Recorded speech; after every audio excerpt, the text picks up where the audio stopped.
सोमवार व्रत कथा प्रारंभ। एक नगर में एक बहुत बड़ा धनवान साहूकार रहता था, जिसके घर में धन की कमी नहीं थी। परंतु उसको एक बहुत बड़ा दुख था कि उसके कोई पुत्र नहीं था। वह इसी चिंता में दिन रात लगा रहता और पुत्र की कामना के लिए प्रत्येक सोमवार को शिव जी का व्रत और पूजन किया करता तथा शाम को शिव जी के मंदिर में जाकर शिव जी के विग्रह के सामने दिया जलाया करता था। उसके उस भक्ति भाव को देखकर एक समय श्री पार्वती जी ने शिवजी महाराज से कहा, महाराज, यह साहूकार आपका अनन्य भक्त है और सदैव आपका व्रत और पूजन बड़ी श्रद्धा से करता है। इसकी मनोकामना पूर्ण करनी चाहिए। तो शिव जी ने कहा, हे पार्वती, यह संसार कर्म क्षेत्र है। किसान खेत में जैसा बीज बोता है वैसा ही फल काटता है। इसी प्रकार इस संसार में जो जैसा कर्म करते हैं वैसा ही फल भोगते हैं। पार्वती जी ने अत्यंत आग्रह से कहा, महाराज, जब यह आपका अनन्य भक्त है और यदि इसको किसी प्रकार का दुख है तो आपको अवश्य दूर करना चाहिए, क्योंकि आप सदैव अपने भक्तों पर दयालु होते हैं और उनके दुखों को दूर करते हैं।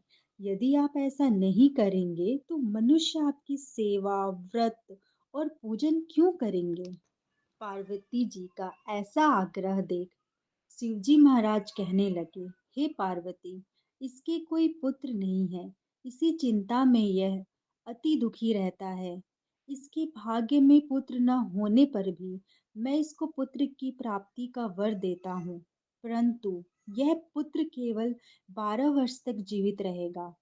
इसके पश्चात वह मृत्यु को प्राप्त हो जाएगा। इससे अधिक मैं और कुछ नहीं कर सकता।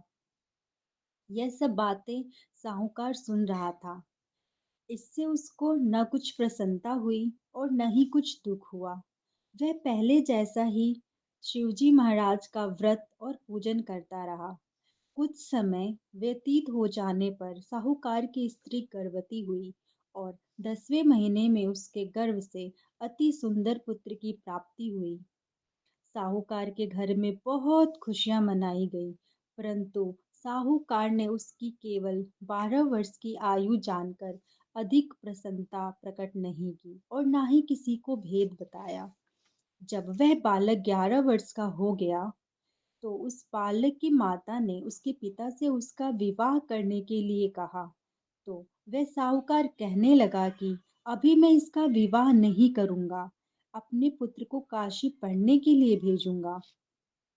फिर साहूकार ने अपने साले अर्थात बालक के मामा को बुलाकर उसको बहुत सा धन देकर कहा, तुम इस बालक को काशी पढ़ने के लिए ले जाओ। रास्ते में जिस स्थान पर भी जाओ, यज्ञ तथा ब्राह्मणों को भोजन कराते जाओ। वे दोनों मामा और भांजे यज्ञ करते और ब्राह्मणों को भोजन कराते जा रहे थे। रास्ते में एक शहर पड़ा। उस शहर में राजा की कन्या का विवाह था और दूसरे राजा का लड़का जो विवाह करने के लिए बारात लेकर आया था, वह आंख से काना था। उसके पिता को इस बात की चिंता थी कि कहीं वर को देख कन्या के माता-पिता विवाह में किसी प्रकार की अड़चन पैदा ना कर दें। इस कारण जब उसने अति सुंदर सेठ के लड़के को देखा, तो उसके मन में विचार आया कि क्यों ना इस लड़के से वर का काम चला लिया जाए। ऐसा विचार कर वर के पिता ने उस लड़के और उसके मामा से बात की, तो वे राजी हो गए।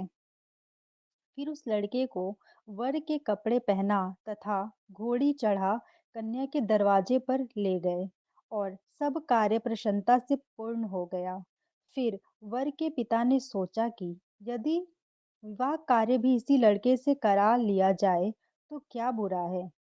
ऐसा विचार लड़के और उसके मामा ने कहा, यदि आप फेरों का और कन्यादान के काम को भी करा दें तो आपकी बड़ी कृपा होगी और मैं इसके बदले में आपको बहुत धन दूंगा। उसने स्वीकार कर लिया और विवाह कार्य भी बहुत अच्छी तरह से संपन्न हो गया।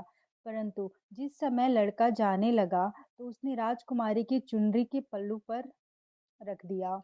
उसने स्वीकार कर लिया और विवाह कार्य भी बहुत अच्छी तरह से संपन्न हो गया। परंतु जिस समय लड़का जाने लगा, तो उसने राजकुमारी की चुनरी के पल्लू पर लिख दिया कि तेरा विवाह मेरे साथ हुआ है, परंतु जिस राजकुमार के साथ तुमको भेजेंगे वह एक आंख से काना है और मैं काशी पढ़ने जा रहा हूँ। लड़के ने जाने के पश्चात उस राजकुमारी ने जब अपनी चुनरी के पल्ले पर ऐसा लिखा हुआ पाया, तो उसने राजकुमार के साथ जाने से मना कर दिया और कहा कि यह मेरा पति नहीं है, मेरा विवाह इसके साथ नहीं हुआ। मेरा विवाह जिसके साथ हुआ है, वह तो काशी पढ़ने गया है। राजकुमारी के माता-पिता ने अपनी कन्या को विदा नहीं किया और बारात वापस चली गई। उधर सेठ का लड़का और उसके मामा काशी जी पहुंच गए। वहां जाकर उन्होंने यज्ञ करना और लड़के को पढ़ाना शुरू कर दिया। वहां जाकर उन्होंने यज्ञ करना और लड़के ने पढ़ना शुरू कर दिया। जब लड़के की आयु 12 वर्ष की हो गई, तो उसी दिन उन्होंने यज्ञ रखा था कि लड़के ने अपने मामा से कहा, मामा जी आज मेरी तबीयत कुछ ठीक नहीं है। मामा ने कहा अंदर जाकर सो जाओ। लड़का अंदर जाकर सो गया और थोड़ी देर में उसके प्राण निकल गए। जब उसके मामा ने आकर देखा तो वह मुर्दा पड़ा है। उसको बहुत दुःख हुआ और उसने मन में विचार किया कि यदि मैं अभी रोना-पीटना मचा दूँगा, तो यज्ञ का कार्य अधूरा रह जाएगा। अतः उसने जल्दी से यज्ञ का कार्य समाप्त कर ब्राह्मणों के जाने के पश्चात रोना-पीटना आरंभ कर दिया। संयोगवश उसी समय शिव पार्वती जी भी उधर से जा रहे थे। जब उन्होंने जोर-जोर से रोने की आवाज़ सुनी, तो पार्वती जी कहने लगी, महाराज कोई दुखिया रो रहा है, इसके कष्ट को दूर कर दीजिए।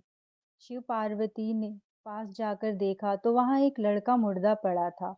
पार्वती जी कहने लगी, महाराज यह तो उसी सेठ का लड़का है जो आप जो आपके वरदान से हुआ था। शिव जी कहने लगे, हे पार्वती, इसकी आयु इतनी ही थी, वह यह भोग चुका है। तब पार्वती जी ने कहा, हे महाराज, इस बालक को और आयु दो, नहीं तो इसके माता-पिता तड़प-तड़प कर मर जाएंगे।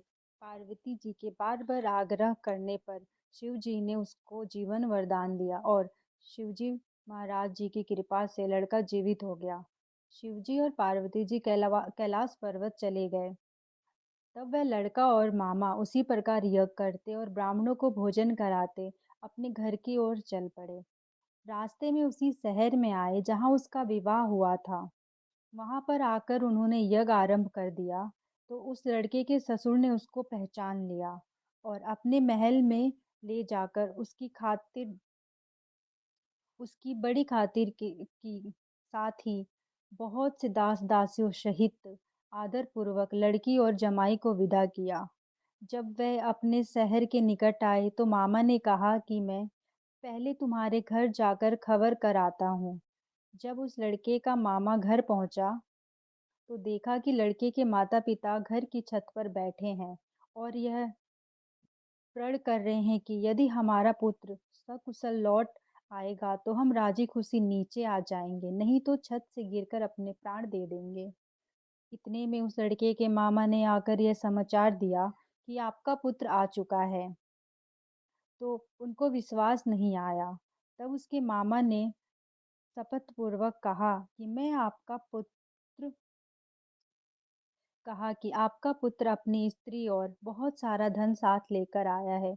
तो सेठ ने आनंद के साथ उसका स्वागत किया और बड़ी प्रसन्नता के साथ रहने लगे। इसी प्रकार से जो कोई भी सोमवार के व्रत को धारण करता है अथवा इस कथा को पढ़ता है या सुनता है, उसकी समस्त मनोकामनाएं पूर्ण होती है। बोलो जय भोले।